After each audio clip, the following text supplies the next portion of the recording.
you see a car drive up to the explosion. And out of the car steps a very well-dressed older man who regards the explosion. Mayor. Yeah, Mayor. In fact, from what you know at least, the mayor is a very big shareholder in this pharmacy. And something interesting that you see, Watoto, is that behind this mayor, one of those shadowy alien beings is looming and watching him as well. Conspiracy, Watoto smell. There's definitely some kind of deal going on here. Corruption. Indeed. The shadowy alien being almost seems to regard, however, this rich and pompous-looking older man with mockery. Almost as though, they see him as some kind of tool. At least that's the vibe that you're getting from this being. And just like that, the man in the car shakes his head, re-enters the car, and drives back off into the night. However, before they drive off, someone from inside the car takes out both of the guards that were there with 2 swift sniper shots. Oh, while driving? While driving. Wow. And they fall to the ground. Yeah, there's some skill. Almost inhuman. And the guards drop to the ground, but thankfully, Watoto, you were out of sight. Yes, mushroom. Powerful. And just like that, Watoto, you realize that the shadows aren't quite done with you yet. No. I promised favor. You did. And they seem to regard you. There's actually only one on either side of you, unable to completely look at them and comprehend them. You hear them speak to you very closely, almost as though they're speaking to you in your mind and not actually in any sort of discernible sound. But they whisper to you and say, "You are now a servant of the worm. Do you accept your fate?" One favor, okay. Excellent. And either side of you, the shadows completely disappear into sludge on the ground and sort of seep into the soil. Goodbye. До встречи в аду, хер в шляпе! They're gone. All right, Watoto, you are very tired. The flames in the distance, they've almost completely destroyed the research lab. And it looks as though whatever plants were inside the garden are trying their best to resist the flames. But despite that fact, although they are kind of charred and burnt, they're still pulsating ever so slightly, almost as though there's something deep inside of them that can't truly be killed. But you are safe for the time being, Watoto. And the sun is beginning to rise. In the distance, you begin to kind of make your way back through the trees, away from the fiery glow of the flames, and the sun is starting to come up. Pretty. Yeah, it is indeed a very beautiful sight. However, go ahead and roll a perception check, Watoto.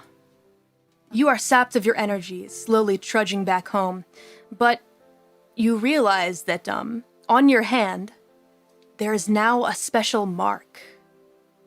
Oh. A very specific sort of alien symbology has been engraved onto your hand. And when you look at it, those words kind of repeat themselves in your mind. You are now a servant of the worm. do you accept your fate? They're tracking. They will be watching you, those beings, and you do owe them a favor. But for now, you are alive. The plant is, for the most part, destroyed. At least the garden is. You definitely did some damage. But as for the fate of Mother and Father Watoto, it is uncertain. I must search. Okay. So you go back to the trailer. When you return to the trailer, Watoto, would you like to make a perception check? Something most terrifying has taken place here. In the terms that your parents are no longer here anymore. Not even your father, but the guard dogs have returned. Oh. But they're not dead? No. The guard dogs are alive and actually looking very well, kind of curled up and sleeping by the front door, anxiously awaiting their master's return, but Father Watoto is nowhere to be found, and this is especially concerning because Father Watoto promised to never leave the property, and yet he's gone.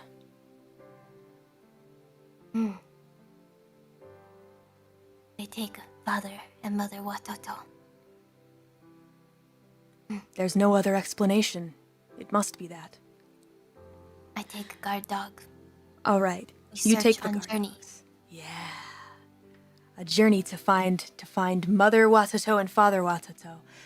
And in addition, the plants in your greenhouse, the ones that seem to be infected, have interestingly enough now begun to char almost as though they were burned, even though there was no fire in your greenhouse.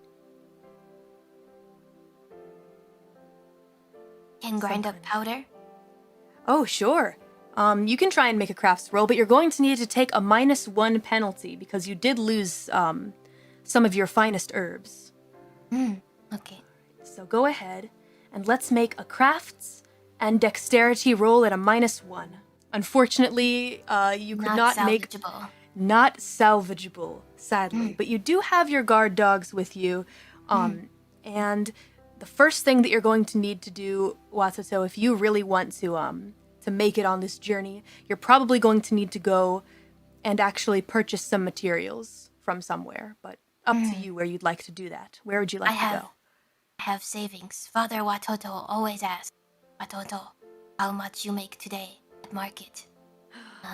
Watoto always say half, but in secret Watoto always keep. That's right, you did say 50. But you've been keeping savings. That is true. That is very true. So you do have money savings. You have plenty of money, actually, to go and buy the materials that you need. So in order to get these materials that you need to continue your journey and craft your special potions, where do you choose to go? Is there a specific place you'd like to go? Follow the wind. Toto, follow wind. You follow the wind. And the wind takes you back towards the city.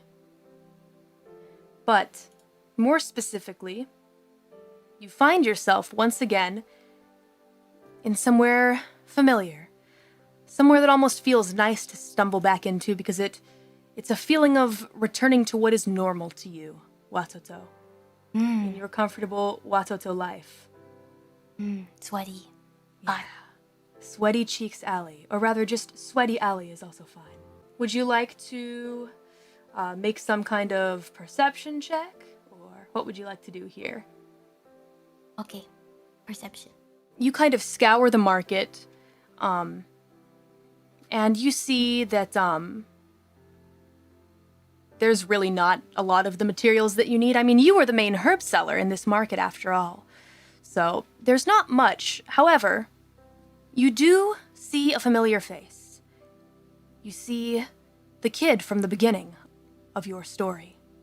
There with that plastic toy wagon, his loyal dog, and, this time, an older woman standing beside him. Very friendly looking and grandmotherly.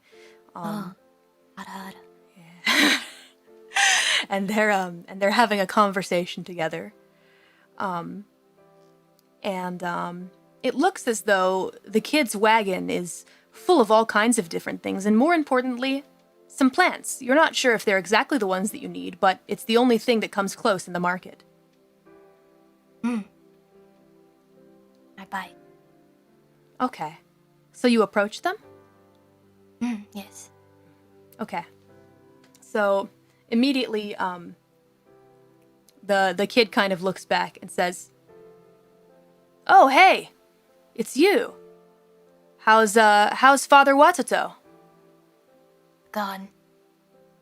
Huh? Gone? Alien come. Abduct. Father and Mother Watoto. I must search. Need items. Resources. You trade? When you say this, some of the other market sellers kind of look at you like you're crazy and like snicker and laugh, but not the kid and not the older woman. The older woman kind of looks down at the kid and says, "Oh, is this a friend of yours? It seems that he needs some supplies. Well, certainly, I'm sure that we can help you. Aliens, that does sound rather concerning, but I happen to know a thing or two about aliens. Would you be able to describe them? I'm curious." Dark energy. Sludge. Invisible, but visible. Big. Smelly. When you say this, both the kid and the older woman look at each other with a very serious expression on their face. And while the rest of the people in the market kind of continue to snicker and gossip about you even right before you, those two seem to completely believe what you are saying. And the kid turns back to you and says, "Look, Watoto, I'm good friends with your family. It's really unfortunate that Father Watoto is missing, but what you've stepped into is something real dangerous. I'm happy to just give you all of this stuff, but there's some things that you need to know first. You're gonna have to be careful on this journey, and I can help, but we both can help, but we need you to come with us for a drink." Okay. Watoto, thirsty. Sound good. Yeah, definitely a thirst-quenching drink. Yeah. So they go ahead, the three of you, a very merry crew, slowly walking through the dusty, dirty alleyways, making your way to Mythden, kind of deeper into the city, away from the outskirts. This older woman, this young kid in a trench coat with a dog pulling a plastic toy wagon, and you, Watoto, With make guard your dog. way. With the guard dogs. The guard dogs are there too. You guys have 3 dogs amongst you. A lot of dogs here. Good. And you make your way to a bar. And when you get to this bar, by the time that you are there, it has become nighttime. And you see entering the bar is some other guy, some dude dressed in like a janitor outfit. Go ahead and roll your last perception check. You make it to the front, and you see that this janitor-like individual is kind of trying to hold up and support this other person, this kind of smaller, sort of weaker-looking human with gray silver hair, and it looks like they're holding a pizza box. Oh, pizza. It smells real good. Even all the way from here, it's fresh and piping hot.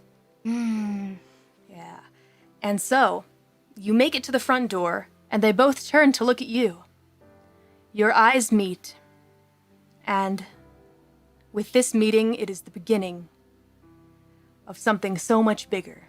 The biggest journey a Watoto could ever hope for. Just like that, that is the end of your tutorial session.